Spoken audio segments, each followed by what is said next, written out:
When the night has come and the land is dark and the moon. No, I won't be afraid.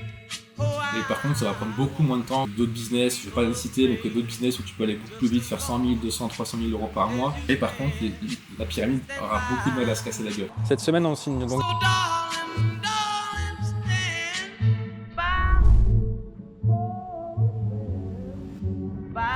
me. Oh,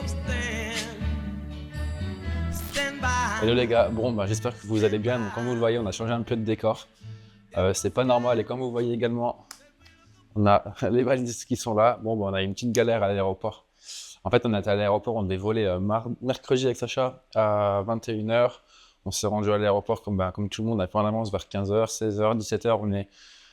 On est arrivé parce que du coup c'était assez pluvieux, donc on est parti à 15h, on est arrivé vers 18h, on a fait tout le checking et tout était bon, les valises étaient parties dans l'avion et tout, et arrivé à l'immigration, ils nous laissent pas passer, on a eu un sujet, on a eu un problème avec notre visa. Donc en fait, pour vous expliquer, à Bali, on a un visa de 30 jours qu'on peut extendre. En fait, il y a plein de visas. Nous, on avait pris 30 jours avec un extend. Donc on a pris 30 jours, on a extend avec un e-visa en ligne, donc on a payé, etc. Sauf que ce qu'on savait pas, c'est que depuis cette année, en fait, quand tu extends ton visa, à Bali, il faut que tu te rendes à l'immigration pour pouvoir faire une photo. Enfin, c'est vraiment un peu abusé. Puis, je trouve que c'est un peu dommage. Donc déjà, le mec à l'aéroport nous a trop mal parlé. On était un peu, c'était assez énervé, beaucoup de stress, etc. Mais bon, vous savez, dans ce moment-là, il faut relativiser, il faut se dire que en fait, si c'est quelque chose qui vous impactera plus, dans une semaine, il faut essayer de souffler, de prendre de la hauteur, etc. Bon, sur le moment, c'est très dur de faire preuve, de rester stoïque. Les gens disent qu'il faut être stoïque, machin, truc, faut pas y penser, ça va se passer, il y a pire dans la vie. Mais comme tout le monde, on est aimé, on s'est mangé 3 heures de voiture. Ensuite, on est resté 3 heures là-bas. Ils nous ont fait poireauter avec nos passeports pendant 1h30 pour nous dire vous volerez pas. C'était assez sportif. Et après, on a pris 1h30 pour récupérer nos valises parce qu'ils ne trouvaient plus nos valises qu'ils avaient déjà mis dans l'avion. Génial. Enfin voilà, donc là, à l'heure où je vous parle, on est jeudi matin, on est parti ce matin à l'immigration pour faire du coup notre visa, le refaire. Du coup, on a pris un Airbnb pour pouvoir être tranquille donc hier soir et demain. Et du coup, là, notre visa est refait. Et donc, du coup, on a pris un nouveau vol en urgence. Enfin, en urgence, il n'y a pas d'urgence, mais on a pris un nouveau vol du coup demain vendredi à 15h. Et on sera du coup à Hambourg. On fait donc Bali, Bali, Hambourg. Non, Hambourg, rien à voir. Bali, Francfort. Et après, on fait Francfort. Metz en bus parce qu'il n'y avait pas d'autres trajets, il n'y avait pas d'autres vols intéressants, sinon c'est 30-40 heures et non merci quoi. Donc voilà, on ne sera pas du coup en France avant ce samedi. Mais du coup, on a pris un petit Airbnb sympa, je vais vous montrer rapidement. Bon, sachez, il fait l'assistant en haut, il est toujours malade, donc là-bas, il y a une chambre avec une vue sympa et tout, mais je ne vais pas aller le déranger.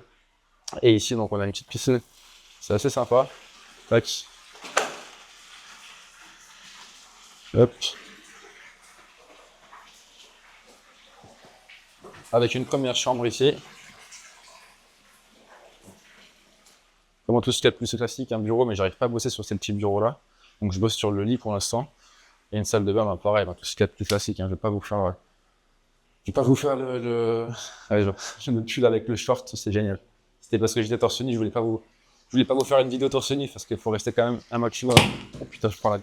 Fallait rester quand même un maximum corporate. Enfin voilà, donc là c'est pour vous donner un peu les péripéties, mais du coup on va quand même essayer de vous faire un maximum de plans cette semaine pour vous montrer comme d'habitude ce qu'on fait, ce qui se passe, etc. Les plans team, on va vous mettre quelques points aussi dès qu'on va rentrer en France et puis on fera le bilan chiffré directement. Je pense samedi j'arrive à Metz. Le plan chiffre sera sûrement du coup à la villa et les autres aussi parce qu'on n'aura pas le temps de les faire demain, donc tout se fera à la villa, je veux dire à Metz. Donc en France, il y aura juste le call team et quelques plans. Ici, peut-être le plan de transition vers à l'aéroport, etc. Mais du coup, on vous dit à tout de suite pour la suite de la vidéo et portez-vous bien. Là, c'est vrai qu'on a passé la vague, là, je pense. Donc ça, c'est cool. On l'a passé, on a réussi à bien la digérer. Donc on a bien livré. Je crois que la semaine dernière, on a livré 3 projets. Donc on a livré Univerveo, Lito, enfin Beaver, et Quanta, qui était un gros projet d'ailleurs aussi, Quanta. Donc je crois que c'était Claire et Sacha qui avaient bossé sur le design. Univerveo, le design, Vincent, c'est toi. Donc très cool. Et Beaver, c'était juste du dev, c'était des Américaines qui avaient bossé sur le design, donc c'était un dev incroyable. Il est sorti le site de Dito là? Ouais. Ah, Dito.com. Ouais, je peux te dire que j'ai mangé un plan de redirection le mercredi. C'était quand? C'était mercredi. On l'a mangé ensemble. Je suis levé à 7h. À 7h15, on était un peu. Je peux dire que j'ai eu un plan de redirection de 150 pages en 3 langues. C'était surtout qu'ils se sont amusés à changer tous les slugs, c'était génial. Ah, c'est relou. Ah, Ah, il est j'ai sympa, j'ai le site. rattrapé les slugs. J'ai rattrapé les slugs, c'est bon. C'est marrant, ça me fait un peu penser au site de Concile, dans le style. Ouais, c'est jaune, quoi. Ah ouais? Ouais, mais même avec un fond, avec des petits points, ils ont des quadrillages, tu vois. On sent que tes capacités en design se limitent. Ouais. Il y a une section qui est un peu boarded, au-dessus du héros, en dessous, pardon. Non, mais c'est très cool, ouais. En fait, chaque site sorti, c'est une charge mentale en moins, c'est un backlink en plus, c'est une recommandation en plus, c'est une facture de fin en plus. Donc, c'est vraiment cool.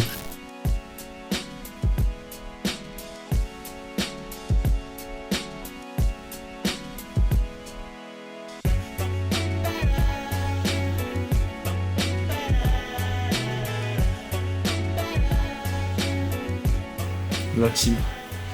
Du coup, je voulais aussi prendre un peu de votre temps pour vous parler d'un sujet que nous, on a pas mal, on a eu beaucoup de discussions à Bali, et d'ailleurs, merci à ceux qui nous ont, entre guillemets, reconnus à Bali, c'est bizarre de dire ça, mais en tout cas, ceux qui nous suivent et ceux qui ont eu ce truc de venir nous voir et nous dire, on vous suit, etc., n'ayez pas peur ou quoi, enfin, franchement, on est des personnes comme tout le monde, et vraiment, franchement, nous, ça nous fait juste super plaisir, donc n'ayez aucune crainte ou ne vous dites pas ça va faire un peu le mec ou quoi parce que un peu fan et tout, on s'en fout, nous on veut juste, si vous avez quelque chose à nous dire, venez nous voir, on discute et on est les premiers à partager sur tous les sujets, ça nous fait super plaisir et ça nous motive, donc n'hésitez vraiment pas, même à notre petite échelle, ça nous fait beaucoup de bien. On n'est pas encore au stade où en fait on se fait solliciter toutes les minutes et ça n'arrivera sûrement même jamais, et c'est très bien comme ça, mais en tout cas si vous voulez venir nous voir, n'hésitez pas. Mais d'ailleurs justement, il y a quelques personnes qui sont venues nous voir là pendant les quelques semaines du coup à Bali, et des assez jeunes, et en fait on a fait un constat assez simple avec Sacha, c'est que aujourd'hui malheureusement la nouvelle génération elle a été formatée un peu différente, malheureusement ou heureusement, il y a du bon, il y a du pas bon partout. On se dit toujours que par exemple les générations de mes parents des années 60, années 80 c'était la meilleure vie parce qu'il n'y avait pas internet, il n'y avait pas les réseaux, on grandit tous avec nos mondes, et je pense que pour chaque période et chaque génération il y a des plus et des moins, il y a du positif et du négatif, c'est jamais tout blanc, c'est jamais tout rose. Par contre, il y a un truc qui me déplaît un peu en ce moment, c'est que en fait, les nouvelles générations sont trop axées sur peut-être le côté argent, sur combien ça rapporte, etc. et sur le fait d'aller vite. Et c'est aussi parce qu'ils sont beaucoup endoctrinés, c'est beaucoup ce qu'on partage et ce que les gens partagent sur les réseaux, parce que c'est ce qui fait du riche, c'est ce qui fait du luxe, c'est combien tu peux gagner en quelques semaines, c'est des millions, c'est des montres, c'est des voitures. Et je pense que c'est pas les vrais sujets.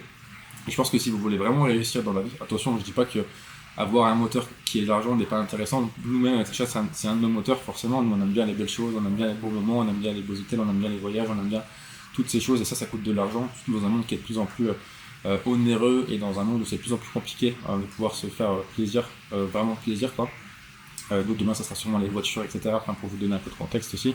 On n'est pas anti-argent, on n'est pas des petits... on n'est pas minimaliste, même si dans notre façon d'être un petit peu, on est assez calme, assez posé.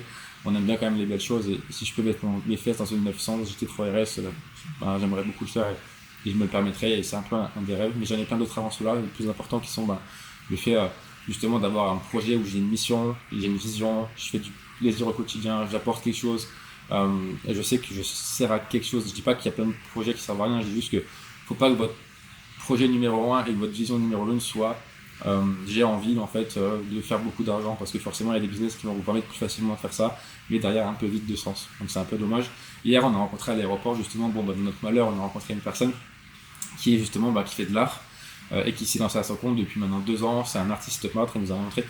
Franchement, je pense que s'il y a bien un métier où c'est le plus dur de faire de l'argent, c'est le métier d'artiste, parce que du coup vous venez noyer dans la masse, c'est très dur de faire justifier ses prix, etc. parce qu'il n'y a pas beaucoup de référentiels, il faut se créer un nom. Alors c'est bien, en gros c'est compliqué, c'est bien ça, mais par contre c'est un métier de passion, c'est un métier où t'es...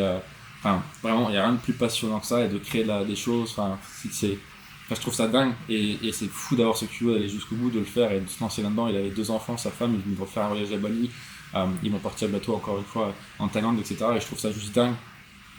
Donc je pense que c'est important de prendre un peu de hauteur, de vous dire qu'est-ce que vous aimez faire, et surtout de prendre le temps de faire les choses. Avec Sacha, vous pouvez me voir là sur YouTube un petit peu et vous dire putain mais ça va trop vite, etc. Ils sont 8, ils étaient 2, sauf qu'on est resté 2 pendant en fait exactement peut-être 3 ans et demi avant de commencer à recruter. Et pendant 3 ans et demi on a charbonné, pendant 3 ans et demi on a eu des gros doutes, on a eu des périodes où on dormait pas, on a eu des périodes où c'était à le doigt du burn-out, parce que du coup on enchaînait avec le taf à côté, les études, et forcément c'est compliqué. Mais en fait, d'aujourd'hui, j'ai l'impression que si on regarde sur internet, à part si on regarde les vidéos de motivation de Goggins, tout ça, là forcément, on va nous dire faut être dans le dur, faut pleurer, faut souffrir, faut être douche froide, etc. Mais sinon, Le business, c'est simple. En quelques semaines, vous pouvez être millionnaire. Vous pouvez quitter la rat race en quelques trucs. C'est vrai en soi, mais c'est pas 100% vrai. C'est-à-dire qu'il faut quand même du temps. Il faut être prêt à faire des sacrifices. Il faut être prêt à payer le prix de, des fois, être loin de la famille, de devoir pas sortir, de devoir pas voir ses amis, de devoir souffrir sur le fait de se dire que faire beaucoup de choses, répéter, jusqu'à ce que ça marche. Et nous, avec Sacha, pendant 4 ans, 3 ans, c'était timide. Première année, on fait un peu d'argent. Deuxième année aussi. Mais au final, ce qu'on faisait là en France, si on n'avait pas un CDI à côté, on pouvait à peine en vivre. Vous voyez. Sauf que nous, on a eu cette chance d'être assez smart pour le faire à côté d'un CDI, pour pouvoir avoir un gros package, avoir un gros montant d'un coup, pour pouvoir ensuite se mettre du coup de côté, pour pouvoir partir à Dubaï. Une fois qu'on est parti à Dubaï, pouvoir se focus à 100% et avoir de la trésor pour avancer sereinement. C'est juste une question d'être assez smart et d'avoir une vision, etc. Mais quand nous, on est parti à Dubaï, moi, je peux vous dire que moi, j'en dormais pas la nuit au début parce que je me disais, en fait, est-ce que je vais réussir à payer ce fameux train de vie, enfin, franchement, un loyer à 5 000 €, etc. Et aujourd'hui, Gemio, c'est plus de 40 000 €, peut-être maintenant 50 000 € de charge fixe tous les mois, c'est-à-dire qu'il y a 1 an et demi, je suis en CDI. Aujourd'hui, en charge fixe, c'est 50 000 €. En fait, quand je dis ça, je suis limite de l'anxiété, j'ai les poils qui s'irrissent. Et en fait, en même temps, la mission est magnifique, quoi. Et en fait, le truc qui est intéressant, c'est qu'on a construit quelque chose sur la durée, on a créé notre image de marque, on a créé notre branding, on a notre track record. On a évolué notre service petit à petit, parce que ça prend du temps, mais petit à petit, à force de projet, chaque projet est un peu meilleur, comme Sacha vous le disait la semaine dernière. Et là, on a un truc où, en fait, aujourd'hui, on a 4 mois de cash, on a une équipe d'experts. Je pense qu'aucune agence peut nous rivaliser, parce qu'on est prêt à bien les payer, ils sont bien payés, ils sont assez motivés, et surtout, ils sont dans le projet, dans la mission. Il n'y a pas que l'argent pour regarder vos collaborateurs, vos employés, mais nous, on a tout ça ensemble. D'ailleurs, gros séminaire en septembre pour encore faire un peu de team building et continuer à être la meilleure team qui existe en France.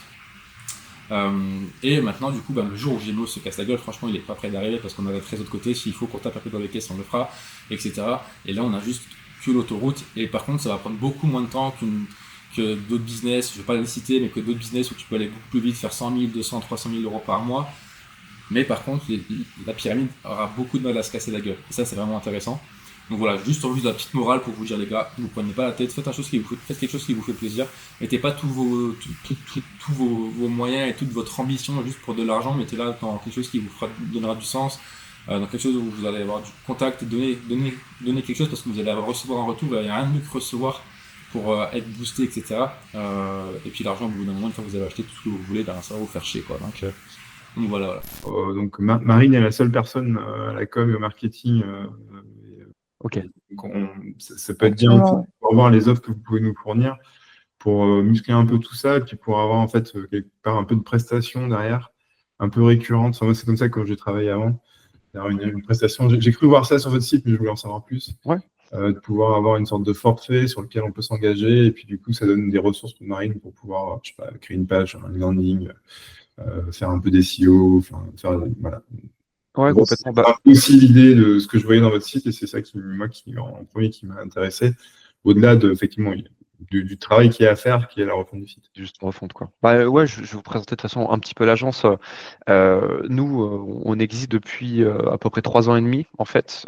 Gemio, c'est jumeaux en portugais, c'est 2 frères jumeaux qui ont du coup cofondé l'agence. Le nom vient de là. Du coup, eux étaient, en fait, ils bossaient dans une startup qui s'appelle Tractor. Et ils étaient tous les deux, donc un plutôt sur la partie dev grosse et l'autre frère dans la partie plutôt design, web design, product design. Et en fait, ils ont adoré faire la refonte, le rebranding de Tractor. Et du coup, ils se sont dit, pourquoi pas essayer de le proposer aussi à côté. Donc, c'est comme ça que Gemio en fait est né. Et au fur et à mesure des projets... De quoi, pardon? Tractor, c'est ceux qui font du DJ ou c'est parce qu'il y a un non, Tractor dans le BTP. Et en fait, au fur et à mesure des projets, ils se sont dit, si on arrive à faire tant de chiffre d'affaires, on quitte Tractor et on monte l'agence. Et donc, au bout d'à peu près 1 an, ils ont monté l'agence. Et donc, l'agence, ça fait à peu près presque 2 ans, disons ils sont à plein temps dessus. Et aujourd'hui, on est 10 dans l'agence. Donc, il va toujours y avoir les 2 fondateurs qui ont encore carrément les mains dans le cambouis et qui s'occupent de la partie stratégie, mais aussi encore des fois de la production. On a 2 web designers qui sont seniors, un 9 ans d'XP, un 15 ans d'XP pour toute la partie identité visuelle, rebranding, maquette, etc. C'est des UI et UX designers. On a 2 développeurs qui sont des brutes, c'est des développeurs en fait purs et durs qui sortent d'école 42, etc. avant d'avoir fait du dev sur Webflow. Et on a plutôt moi sur la partie donc SEO et vente, et une collègue aussi qui est sur la partie plutôt gestion de projet, qui elle va coordonner en fait la communication entre vos besoins, ce que vont dire les web designers, enfin qui va un peu piloter le projet, disons. Comme ça, c'est beaucoup plus simple pour vous. Vous avez un seul interlocuteur et juste sur les calls, il y aura plusieurs personnes, mais voilà comment ça se matérialise en tout cas en tant qu'agence.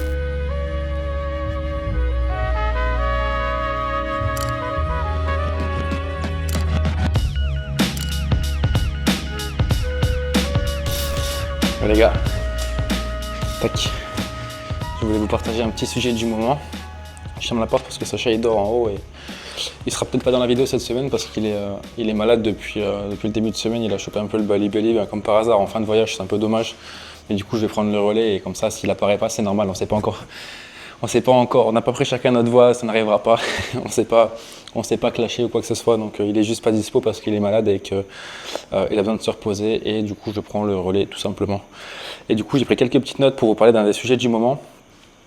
Du coup c'est un sujet un peu, on vous parle souvent depuis le début du fait de vouloir faire un maximum de récurrents. Vous savez, du fameux MRR, donc du revenu récurrent de par nos offres d'accompagnement, nos offres SEO, etc. Et aujourd'hui on est sur un petit dilemme, enfin il y a deux choses.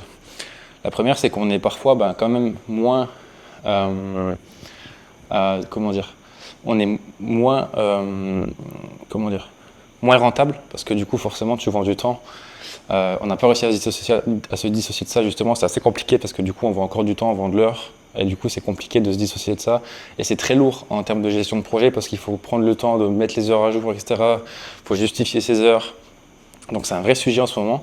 Et l'autre truc, c'est que le récurrent, en fait, aujourd'hui, on a des collaborateurs, on a des employés, je vais dire employés, je vais y arriver, qui aujourd'hui, ont des fois des missions one-shot et des fois des missions où ils doivent bosser sur du récurrent. Et du coup, on a un vrai sujet de défocus. Par exemple, un Brian ou une Tiffen qui sont focus sur un nouveau dev ou deux devs peut-être en parallèle, à des moments, il y a du récurrent qui rentre dans l'équation. Et qu'est-ce qu'on fait en fait à ce moment? Est-ce que le récurrent, il passe en prioritaire? Est-ce qu'on peut... Et est-ce qu'on doit répondre dans la demi-journée et traiter dans la demi-journée? Quelle règle on met en place? Et c'est là aussi où Canel va beaucoup nous aider justement. Et c'est là où aussi le fait, comme je vous disais, d'avoir mis un Kanban en place où on a l'étiquette de tout le monde, ça permet de prioriser parce que du coup on peut savoir quelle tâche est prio, pas prio, qu'est-ce qu'il y a dans le Kanban de chacun, dans la to-do de chacun à la semaine, à la journée et même en cours. Et c'est assez challengeant parce qu'aujourd'hui, on sait tous que quelqu'un, s'il fait un deep work, s'il est productif, un bon deep work, c'est une demi-journée avec bien sûr des petits cuts au milieu. Vous faites du Pomodoro classique, 25 minutes, 5 minutes, 25 minutes, 5 minutes, 4 fois et ensuite 20 minutes de pause. Enfin, vous avez compris un peu ça comme vous le sentez. Moi, j'aime bien ce fonctionnement-là. Mais lorsque tu as du coup un défocus dans ta demi-journée ou tu as une urgence, qu'est-ce que tu fais? Et en fait, passer de sujet en sujet fait que tu es moins productif. Alors là, le sujet, c'est est-ce qu'on recrute une personne qui gère que les récurrents?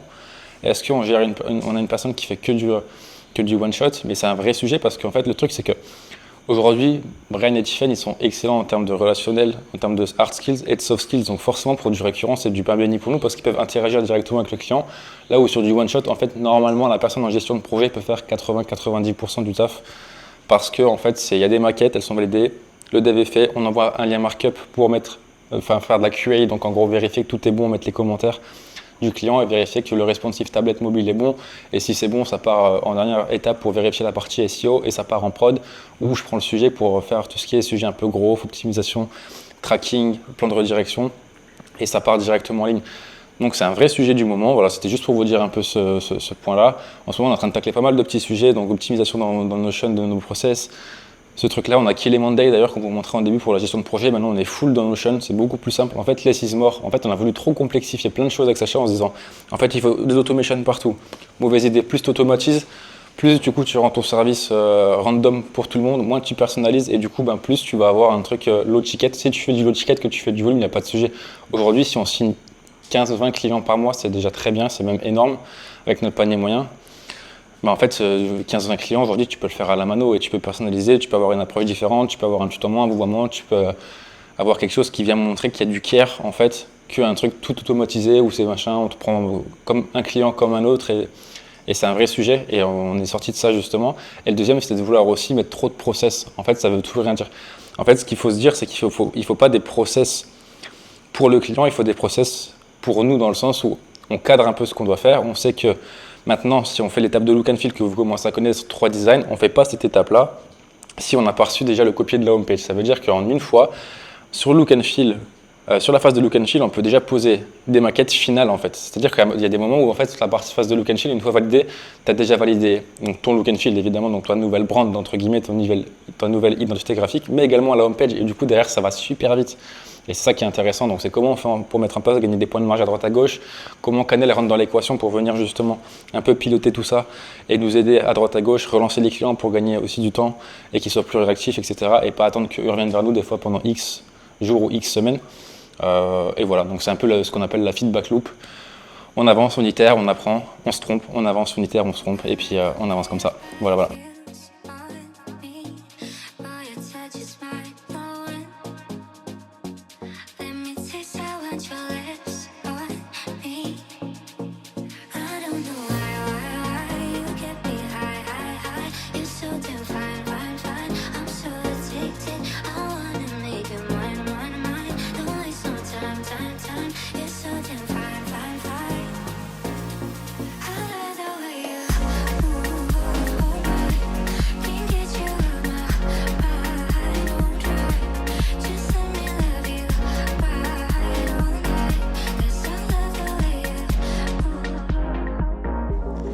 Bon les gars, ça y est, comme vous l'avez vu, on est rentré donc en France aujourd'hui.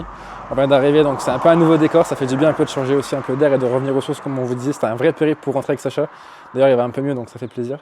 On va pouvoir reprendre un peu du service tous les deux la semaine prochaine avec un meilleur confort et sur le fuseau horaire français d'ailleurs, ça va être beaucoup mieux déjà. Donc j'ai changé un peu les lunettes, j'ai pris les mêmes que les transparentes en noir. Je sais pas si ça fait pas scammer ou trop intello, vous me direz en commentaire. Donc comme d'habitude on finit la semaine avec la partie chiffres. Aussi il y a deux sujets qu'on voulait retraiter avec vous. La semaine dernière je vous parlais de deux gros deals qu'on est en train de signer. Il y en a un qui est en phase de closing, il y a quelques sujets à gérer, etc. Donc à voir, encore une fois je ne veux pas vendre la peau de l'ours avant de l'avoir tué. Et le deuxième, malheureusement on a eu un no-go cette semaine. On était l'agence préférentielle, sauf qu'on a été un peu trop gourmand je pense. On a encore des sujets de pricing où des fois on ne sait pas trop comment se positionner.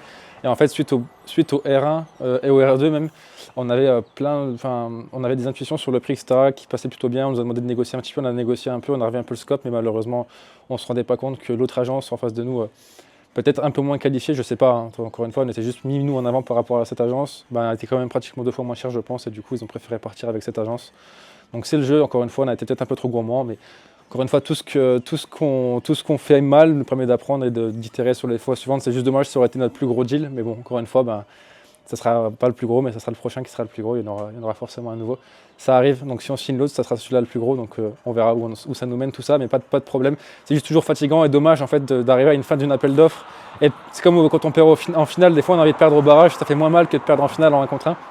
Mais c'est le jeu encore une fois, tout ça est bon et c'est un bon apprentissage. L'autre point, c'est je vous parlais la semaine dernière d'une autre agence, d'une boîte qui avait voulu couper la collab justement à cause d'un mauvais scoping, etc. Vous savez quoi, cette agence-là a fait appel à plein d'autres agences pour un peu voir comment il faut les accompagner et sont revenus vers nous au final en disant en fait on a vu plein d'autres agences mais on veut vraiment bosser avec vous donc allons-y, partons ensemble, voyons comment on peut trouver un truc pour qu'on s'y retrouve tous au final. Donc c'est vraiment, ça montre encore une fois la valeur perçue et la qualité de notre service, nos propals et de ce qu'on livre. Donc c'est vraiment trop cool et ça nous pousse encore une fois. Cette semaine, on a encore eu 4 ou 5 personnes assez haut placées, des CMO de belles boîtes qui nous ont dit suivre nos vidéos. Donc franchement, ça nous fait trop plaisir. Ça veut dire qu'on parle aux bonnes personnes. Donc certes, on ne fait pas énormément de vues, mais on parle aux bonnes personnes. Donc c'est vraiment ça qui est intéressant. Et sinon, niveau business, pour vous montrer rapidement, donc cette semaine, tac, hop, faire le focus. Cette semaine, on signe donc 19 000 €, donc c'est une bonne semaine. Donc encore une fois, une très bonne semaine, 19 000 € en fin de mois en plus. Donc en 6 devis signés. Ce qui est vraiment intéressant par contre, c'est le retour du business. On a eu 12 demandes de devis cette semaine, donc ça commence vraiment à bien revenir. C'est énorme en une semaine. Et donc pour un volume de devis envoyé de 70 000, à savoir que là j'ai mis 12. Là il y en a 3 encore que j'ai pas rentré, qui sont venus voir directement sur LinkedIn. Donc c'est vraiment cool. Et si je vous mets du coup la vue master, bon on est presque sur la fin du mois, il reste encore lundi. Il y a des chances que ça signe un peu lundi, mais pour l'instant je ne sais pas encore. Donc on est sur 60 000 € sur le mois. C'est pas énorme, encore une fois. Par contre, on est rentable avec des mois comme ça, parce qu'on a à peu près 40 000 € de charge fixe, comme je vous disais. Bien que ce qu'on signe, on ne l'encaisse pas tout de suite. Hein, mais bon, vous savez, si on le lycée, forcément, on en revient sur des mois comme ça. Et ce qui nous fait un quarter à 230 000, donc on est pas mal en retard sur l'objectif qu'on voulait faire. Si vous vous souvenez bien, on voulait faire dans les 300 000 pour rester sur plus de 100 000 € par mois, mais c'était un peu ambitieux, surtout qu'on savait que mai-juin allait être calme. Et je pense que juillet-août vont être Je dis calme, en fait, quand je vois le pipe qui arrive pour juillet, ça risque d'être plutôt un très bon mois, juillet. Donc on va voir, pour l'instant, je m'avance pas trop vite, mais juillet risque d'être très bien. Août, un peu plus calme, les vacances de chacun, etc. Il y a une grosse reprise en septembre après le séminaire, avec toutes les troupes remotivées à fond, etc. Mais voilà, nous on va essayer de profiter un peu de la famille, des copains, des amis ce week-end. Et d'ailleurs, si restez jusqu'à la fin, là autour, vous allez voir un peu le petit coin de paradis où on habite. Vraiment, ça change du tout au tout. Il n'y a pas un voisin, donc ça va nous faire du bien de souffler un peu ici. L'air frais, etc. Le potager. Enfin, déjà, si je vous montre un peu ici. Attendez, je vais peut-être régler un peu la lumière. Je sais pas si ça se dit. Vous voyez, là, potager, c'est génial. Là, Sacha. Enfin, voilà.